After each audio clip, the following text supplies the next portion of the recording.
এমাহমানৰ আগত পুনৰ মই সেই সপোন আকৌ দেখা পালোঁ। সেই সপোনৰ ভিত্তিতে নিৰ্দিষ্ট কৰি দিয়া যিডোখৰ পাহাৰৰ টিলা দীঘা শুকানজুলি কিনাৰ, আৰু সেই কথা মই প্ৰশাসনৰ লগত যোগাযোগ কৰিলোঁ। তেখেতসকলে কথাটো মোৰ গুৰুত্ব দিলে। গুৰুত্ব দিয়েই তেওঁলোকে মানুহ পঠালে, তেওঁলোকৰ প্ৰতিনিধি পঠালে, স্থানীয় জনসাধাৰণ গোট খালে, আৰু সকলোৰে সহযোগিতাত মই এই স্বয়ম্ভু লিংগভাগ উদ্ধাৰ কৰিবলৈ সমৰ্থবান হ'লোঁ। সাধাৰণতে এই ভাগ সাধাৰণ শিল বুলি কেলৈ গণ্য কৰা নাই, এই আপোনালোকে চাওক, এয়া ত্ৰিশূল আছে, এই আমি দেখাই দিছোঁ, এয়া ত্ৰিশূল, আৰু এয়া আছে অৰ্ধচন্দ্ৰ, এয়া অৰ্ধচন্দ্ৰ আছে।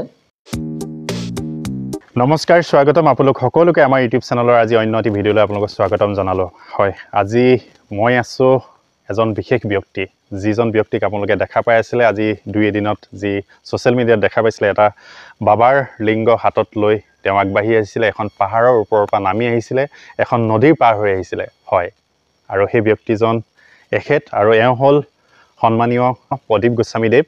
আৰু তেখেতেই হয় আজি 40 বছৰ আগত যিটো এটা সপোন দেখা পাইছিলে, আৰু সেই সপোনটো যাতে তেওঁক অসুবিধা নকৰক বা সপোনটো দেখি যাতে তেওঁ ভয় খাইছিলে, আচলতে কি দেখা পাইছোঁ মই, আৰু সেয়েহে তেওঁ সেই ভয় খাই থমকি ৰৈছিল। আৰু পুনৰ সেই 40 বছৰৰ পিছত আজি প্ৰায় এমাহমানৰ আগত পুনৰ আকৌ সেই সপোন দেখা পাইছিল। আৰু সেই সপোন দেখি শেষত তেওঁ ৰ'ব নোৱাৰি, তেওঁ ওচৰ চুবুৰীয়া, তেওঁ সমাজ, তেওঁ প্ৰশাসন, যিহেতু তেওঁ এজন শিক্ষক আছিল, গতিকে সেয়েহে তেওঁ এটা ভয় আছিল, শংকা আছিল যাতে সেইখিনি কৰ্ম কৰিবলৈ যাওঁতে যাতে তেওঁক এটা আইনৰ গণ্ডিৰ ভিতৰত নপৰক। সেয়েহে তেওঁ আইনৰ সহায় লৈ, তেওঁ সমাজৰ সহায় লৈ তেওঁ আগবাঢ়ি গৈছিল সেই পাহাৰখনলৈ, যি সপোনত দেখা পাইছিল। আৰু সেই পাহাৰখনৰ পৰা তেওঁ উদ্ধাৰ কৰিছিল এটা স্বয়ম্ভু বাবাৰ লিংগ।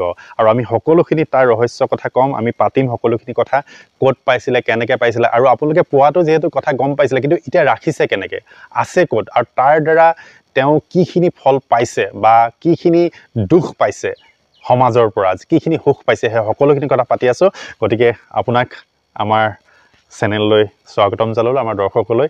গতিকে আমি আপোনাৰ পৰা জানিব বিচাৰিম আজি গোটেই যি ৰহস্য কথাটো, এতিয়া বিভিন্নজনে বিভিন্নভাৱে আলোচনা কৰি আছে, সমালোচনা কৰি আছে, আচলতে কিমান সত্য কিমান অসত্য। গতিকে আমি সকলোখিনি কথা আজি আপোনাৰ মুখৰ দ্বাৰা আমি দৰ্শকলৈ বা অসমবাসী ৰাইজলৈ আজি দিব বিচাৰিছোঁ। সন্মানীয় ৰাইজসকল, আমি কেনেধৰণে সেই স্বয়ম্ভু লিংগভাগ পাইছিলোঁ আৰু কি ধৰণে আমি পাব পৰা সক্ষম হ'লোঁ, বা আগত কেনেকৈ কি সমস্যা হৈছিলে, বৰ্তমান কি পাইছোঁ, এই সকলোবিলাক আমি অন্তৰ খুলি আপোনাৰ সকলৰ আগত অৱগত কৰিম। এতিয়া আমি সেই বাবাৰ লিংগৰ ওচৰলৈকে আমি যাবলৈ ওলাইছোঁ, আৰু তাতে আমি কথাখিনি আপোনাসকলক অৱগত কৰিম বুলি ভাবিছোঁ। মই বৰ্তমানৰ পৰা প্ৰায় 40 বছৰৰ আগত, তেতিয়া যুৱক আছিলোঁ, মই সপোন দেখা পাইছিলোঁ। সপোনত এজন ভকত আহি পেলাই মোক সেই য'ত বৰ্তমান এতিয়া লিংগভাগ উদ্ধাৰ হৈছে তালৈ লৈ গৈছিল, আৰু তাতে তেওঁ দেখাইছিল যে মই ইয়াতে আছোঁ, মোক খানি ইয়াৰ পৰা উদ্ধাৰ কৰি লৈ যাবি। ঠিক মই ল'ৰামতীয়া মানুহ কাৰণে সেই সপোনটো বিশেষ গুৰুত্ব নিদিলোঁ, আৰু লগতে কিবা দেৱ দেৱতাৰ কিবা চক্ৰান্ত বুলি মই ভয় খালোঁ, খাই মই তেওঁক উদ্ধাৰ কৰাটো নাভাবিলোঁ। এনেধৰণে বহু বছৰ যোৱাৰ পাছত আকৌ এই সপোনত মই তেওঁক দেখা পালোঁ। একেধৰণেই তেওঁ মোক নি সেই ঠাইটো দেখালে। তেতিয়াও মই 2-4জন ব্যক্তিৰ লগত আলোচনা কৰিলোঁ। তেওঁলোকে ক'লে যে এতিয়া চাকৰি থকা মানুহ তেনেধৰণৰ ঠাইত গৈ খনন কাৰ্য কৰিলে চৰকাৰৰ বেআইনীত পৰিব পৰা যাব, আৰু তেতিয়াহ'লে বিপদ হোৱাৰ সম্ভাৱনা অধিক। তেনে ভয় কৰি মই সেই বিষয়টোৰ পৰা মই আঁতৰি থাকিলোঁ। বৰ্তমান মই চাকৰিৰ পৰা অৱসৰ হ'লোঁ। সেই সূত্ৰেই এমাহমানৰ আগত পুনৰ মই সেই সপোন আকৌ দেখা পালোঁ।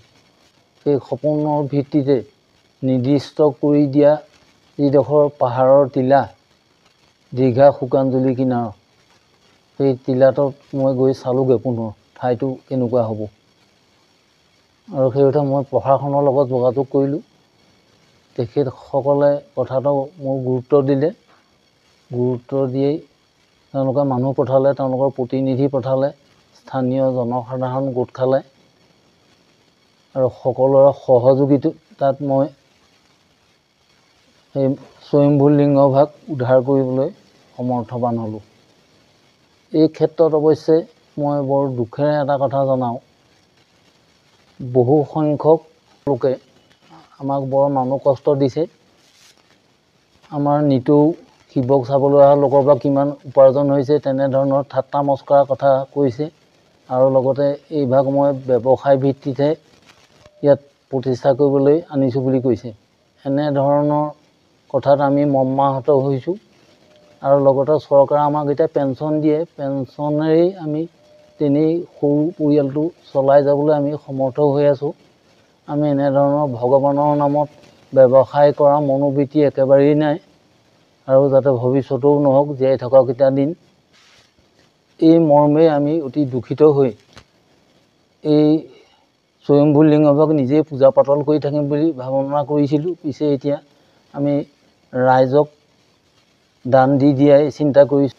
স্বয়ম্ভু লিংগ দৰ্শনৰ কাৰণে মানে ভক্ত বৈষ্ণৱ আহিছে, তেওঁলোকে বৰ শ্ৰদ্ধাৰে ইয়াত পূজা পাতল অৰ্চনা কৰি গৈছে আৰু এই ক্ষেত্ৰত অৱশ্যে আমি কোনো দান দক্ষিণা দিবলৈ হাক দিছোঁ।